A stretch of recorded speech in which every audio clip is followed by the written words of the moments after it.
Hello dear student, आज की हमारी वीडियो का टॉपिक है अक्टूबर असाइनमेंट कक्षा 12 जीव विज्ञान। तो जैसा कि आप सभी जानते हैं कि आपकी अक्टूबर मंथ की जो असाइनमेंट है वो आ चुकी है। तो हम आपको इस वीडियो में क्लास 12 जीव विज्ञान यानी कि बायोलॉजी की असाइनमेंट के आंसर बताएंगे और साथ में ये भी बताएंगे कि आपको आंसर्स कैसे लिखने हैं जिससे कि आपको फुल मार्क्स मिले, क्योंकि इन असाइनमेंट के मार्क्स जो है आपके फाइनल एग्जाम में भी जुड़ सकते हैं और ये क्वेश्चन बहुत ज़्यादा इंपॉर्टेंट है क्योंकि आपके एग्जाम में भी आ सकते हैं। तो आपको वीडियो का एंड तक देखना है, वीडियो को लाइक भी करना है, क्योंकि हम सभी सब्जेक्ट की जो असाइनमेंट के आंसर है वो अपने चैनल पे अपलोड कर रहे हैं और इससे पहले हमने और जो सब्जेक्ट के आंसर हैं वो अपलोड कर दिए, तो आप डिस्क्रिप्शन में जाके चेक कर सकते हैं। तो देखिए, आपका पहला क्वेश्चन है, डीएनए अणु को आरएनए की तुलना में अच्छा आनुवांशिक पदार्थ माना गया है, क्यों? तो देखिए, इसे इसलिए अच्छा पदार्थ माना गया है क्योंकि जो हार्शे एम चेज का प्रयोग हुआ था उसके कारण इसे माना गया है। तो उनके प्रयोग के बारे में हम लिख देंगे। सबसे पहले हम ब्लैक पेन से हेडिंग डालेंगे, हार्शे एम चेज का प्रयोग। तो उन्होंने अपने प्रयोग में क्या बताया है, हार्शे एम चेज ने सर्वमान्य रूप से यह सिद्ध किया है कि डीएनए आनुवंशिक पदार्थ होता है। तो उनके प्रयोग के बारे में लिख देंगे। तो उसके बीच में एक डायग्राम भी आएगा, तो ये डायग्राम आपको बनाना है। तो यहाँ पे ये डायग्राम, चाहे आप एग्जाम में डायग्राम बनाते हैं चाहे असाइनमेंट में, तो हमेशा आपको डायग्राम पेंसिल से बनाना है। तो यहाँ पे ब्लैक पेन से आउटलाइन कर दिया क्योंकि फिर इमेज में जो है दिखता नहीं है बच्चों को, तो इसलिए यहाँ पे ब्लैक पेन से आउटलाइन कर दिया। उसके बाद इसको एक्सप्लेन करेंगे जो भी उन्होंने प्रयोग किया था कि ये एक आनुवांशिक पदार्थ माना गया है। ठीक है, अच्छा, तो ये 2 पैराग्राफ में हो जाएगा। अगर आपको कोई वर्ड समझ में नहीं आ रहा है तो वो भी आप हमें कमेंट करके बता सकते हैं। यहाँ पे क्लियर लिखा हुआ है। हिंदी इंग्लिश के असाइनमेंट के भी आंसर पहले से ही अपलोड है। अगर आपने अभी तक वीडियो को लाइक नहीं करा है तो वीडियो को लाइक कर दीजिए। तो देखिए, ये था आपका असाइनमेंट का पहला क्वेश्चन। उसके बाद असाइनमेंट का सेकंड क्वेश्चन आ जाता है, अनुवांशिक कोड क्या है, कोई 2 विशेषताएं लिखिए। तो देखिए, अनुवांशिक कोड क्या है, तो सबसे पहले आप हेडिंग डालेंगे ब्लैक पेन से अनुवांशिक कोड। अनुवांशिक कोड का अर्थ लिख देंगे। ठीक है, जैसे कि यहाँ पे लिखा है 4-5 लाइन के अंदर आप ऐसा ही लिख देंगे। उसके बाद हम आपको बताएंगे कि 2 विशेषता भी कैसे लिखने हैं, तो आपको पॉइंटों में लिखना है। 3 नंबर का ये क्वेश्चन है। तो स्टूडेंट, अगर आपको इसकी पीडीएफ चाहिए तो आप गूगल पर सर्च कर सकते हैं physicshindy.com, या फिर उसका लिंक आपको डिस्क्रिप्शन में मिल जाएगा, तो वहाँ से पीडीएफ को डाउनलोड कर सकते हैं। 8 400 400 400। तो फ्रेंड्स, याद कर लीजिए ये नंबर, चाहे आपका क्वेश्चंस मैथ से रिलेटेड हो, फिजिक्स केमिस्ट्री बायोलॉजी से रिलेटेड हो, आपके हर डाउट हर क्वेश्चन का मिलेगा वीडियो सॉल्यूशन, वो भी सीधा आपके व्हाट्सएप नंबर पे। बस अपने फ़ोन नंबर में आपको 8 400 400 400 नंबर जो ऐड करना है, उसके बाद अपने क्वेश्चन की फ़ोटो खींचनी है, उसे क्रॉप करना है और उसका आपको वीडियो सॉल्यूशन मिल जाएगा 5 सेकंड के अंदर। क्लास 6 से 12 IIT जी मेन एडवांस सभी बोर्ड्स के बच्चों के लिए है। तो अभी जाइए, देर किस बात की, अपना सवाल व्हाट्सअप करें और सभी डाउट्स को आउट कीजिए। लिंक आपको डिस्क्रिप्शन में मिल जाएगा।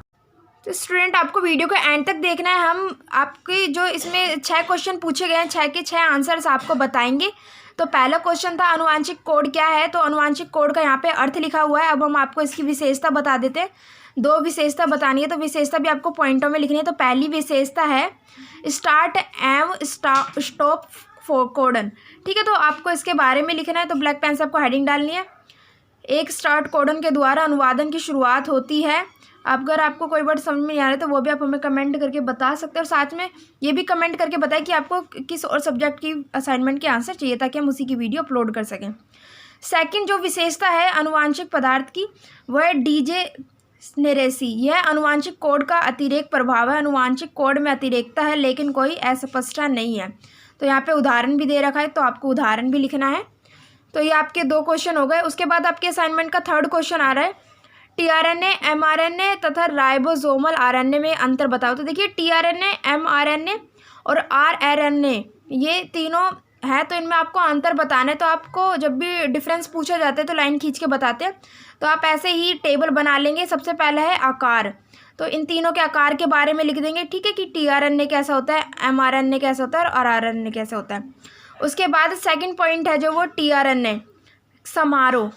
टीआरएनए राइबोसोम के लिए विशिष्ट अमीनो एसिड का परिवहन करता है। एमआरएनए में लिखना है नाभिक से राइबोसोम तक पॉलीपेप्टाइड के ट्रांसक्रिप्ट डीएनए का संदेश देता है। उसके बाद कोडोन, तो ये तीनों आधार भी लिखने हैं और तीनों के डिफरेंस भी लिखने हैं। तो 3 नंबर में पूछा गया था ये क्वेश्चन, तो 3 नंबर के लिए 3 डिफरेंस आपके काफ़ी हैं। उसके बाद असाइनमेंट का 4th क्वेश्चन आता है, कैंसर कोशिका सामान्य कोशिका से कैसे अलग है। तो ये भी देखिए 3 नंबर के लिए इसमें बताना है कि जो कैंसर कोशिकाएं होती हैं और जो सामान्य कोशिकाएं होती है वे दोनों आपस में मतलब कैसे अलग है, यानी कि डिफरेंस ही पूछा एक तरह से। तो पहले हम इसको थोड़ा सा पैराग्राफ में बताएंगे और फिर इसके पॉइंट भी बता देंगे डिफरेंस के। तो देखिए इसमें कोशिका के बारे में बताया गया है कि कैंसर कोशिका कैसी होती है और सामान्य कोशिका कैसी होती है। उसके बाद मैंने लास्ट में 3 पॉइंट भी लिखे हैं जो कि ये मेन है, इंपॉर्टेंट आपको ये भी लिखना है कि कैंसर कोशिका सामान्य कोशिका से अधिक अनियंत्रित और आक्रामक होती है। सामान्य कोशिकाओं की तुलना में कैंसर कोशिकाएं कम विशिष्ट हैं। और यहाँ पे तीसरा पॉइंट भी लिखा है, तो 3 नंबर के लिए काफ़ी आपको ये पूरा लिख देना है। उसके बाद असाइनमेंट का 5वां प्रश्न आता है, निम्नलिखित रोगों के रोगजनक संक्रमण तथा संलक्षणों का संक्षिप्त वर्णन करें। तो यहाँ पे आपको 3 रोग दे रखे हैं तो और उनके आपको लक्षण भी बताने और उन रोगों के बारे में बताने। तो पहला था अमीबता, तो आप अमीबता हेडिंग डालेंगे, उसके बाद उसका अर्थ लिख देंगे कि ये किससे होता है, ठीक है, और फिर उसके लक्षण की हेडिंग डालेंगे और ये लक्षण लिख देंगे। जैसे मैंने लिखा है आपको भी सेम ऐसे ही लिखना है। उसके बाद दूसरा रोग था हैजा, तो 1 नंबर के हिसाब से 1 पूछा गया है तो आपसे इतना काफ़ी है, ज़्यादा बड़ा नहीं करना है। तो हैजा के बारे में बता देंगे कि ये महामारी किससे होती है, तो ये वाइब्रियो कॉलेरी नामक जीवाणु के कारण होती है। फिर आपको हेडिंग डालनी है हैजा के लक्षण, तो हैजा के लक्षण लिख देना है। उसके बाद से आ जाएगा यानी कि तीसरा मलेरिया के बारे में पूछा गया है। तो देखिए मलेरिया बुखार मच्छरों से होने वाला एक तरह का संक्रामक रोग है जो मादा एनाफिलीज मच्छर के काटने से होता है। तो मलेरिया के लक्षण क्या है आप हेडिंग डालेंगे, उसके बाद लिखेंगे बुखार, पसीना आना, शरीर में दर्द और उल्टी आना, ये सब इसके लक्षण हैं। तो यहाँ पे ये कंप्लीट हो चुका है प्रश्न नंबर 5वां। अब आपका आ जाता है प्रश्न नंबर 6 कि प्रोटीन संश्लेषण को विस्तार में बताइए, ठीक है। तो इसको आपको विस्तार में बताना है। तो देखिए प्रोटीन संश्लेषण हेडिंग डाल के आप पहले इसका अर्थ लिख देंगे। अमीनो अम्लों की पेप्टाइड बंधन से जुड़ी संरचना को प्रोटीन संश्लेषण कहते हैं। उसके बाद ये 2 चरण में पूरी होती है, एक होती है ट्रांसक्रिप्शन, एक होती है ट्रांसलेशन। तो देखिए ट्रांसक्रिप्शन में भी 3 पॉइंट आएंगे इसके, और जो तीसरे वाले पॉइंट है उसके भी 3 प्रमुख चरण होते हैं। तो आपको ज़्यादा बड़ा नहीं करना है, बस इसके 3 प्रमुख चरण के आप खाली नाम भी लिख सकते हैं। तो पहला चरण है प्रमोटरों से बंधन एवं आरएनए श्रृंखला का प्रारंभ, दूसरा है आरएनए चयन में वृद्धि, तीसरा है ट्रांसक्रिप्शन का समापन। तो यहाँ पे इसके 3 चरण हो गए। उसके बाद सेकंड है ट्रांसलेशन, तो 2 चरण होते हैं। तो जो अभी हम पढ़ रहे थे वो पहला चरण था, उसके बाद सेकंड मेन हेडिंग है ट्रांसलेशन। तो यहाँ पे ट्रांसलेशन के ये दूसरा पॉइंट इतना बड़ा है तो आपको इतना बड़ा नहीं करना है, आपको थोड़ा शॉर्ट में ही लिख देना है 2 या 3 लाइन के अंदर। तो स्टूडेंट ये थी हमारी क्लास 12th की बायोलॉजी की असाइनमेंट। अगर आपको वीडियो अच्छी लगी तो वीडियो को लाइक करें, चैनल को सब्सक्राइब करें ऐसी और वीडियोज़ के लिए, और कमेंट करके बताएं कि आपको किस और सब्जेक्ट के असाइनमेंट के आंसर चाहिए। और सभी सब्जेक्ट के असाइनमेंट के और PDF के जो लिंक है आपको डिस्क्रिप्शन में मिल जाएगा। Thanks for watching.